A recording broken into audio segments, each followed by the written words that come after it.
Alors, la ville à hauteur d'enfant, c'est un concept qui est développé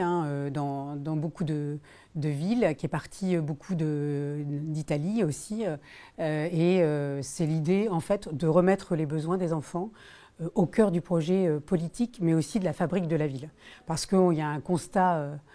unanime, partagé, en fait, c'est la disparition des enfants et dans une moindre mesure aussi des adolescents dans les espaces publics, notamment parce que la ville est devenue inaccueillante pour les enfants les plus petits, notamment parce que déjà il y a la présence massive de la voiture, donc il y a quand même un danger lié à la voiture, et puis aussi parce qu'il y a de nouvelles normes sociales,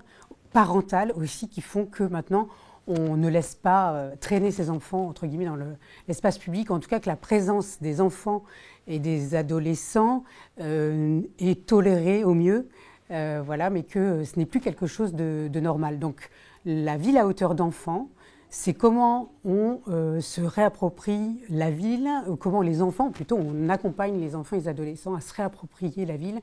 Et donc, c'est revendiquer aussi le droit à la ville pour les enfants. Ils ont le droit, et c'est même normal qu'ils soient dans les espaces publics et qu'ils ne soient pas seulement confinés à des espaces clos, que ce soit la maison, que ce soit l'école, que ce soit le gymnase pour faire du sport, le conservatoire, mais qu'ils aient le droit d'être partout. Et donc c'est à nous aussi de faire l'effort de repenser la ville pour qu'ils puissent être accueillis et présents sur l'ensemble des espaces sociaux d'une ville. Oui, la référence c'est Tonucci en Italie, mais il y a énormément de chercheurs en France qui travaillent sur ces questions. Et puis à l'étranger, il y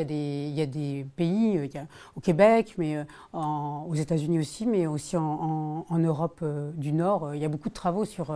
la ville à hauteur d'enfants. Il y a des pays où la présence des enfants est beaucoup plus courantes et beaucoup plus admises et qui ont déjà recréé des espaces de liberté pour les enfants, que ce soit les terrains d'aventure qu'on redécouvre, que ce soit des aires de jeu revisitées, mais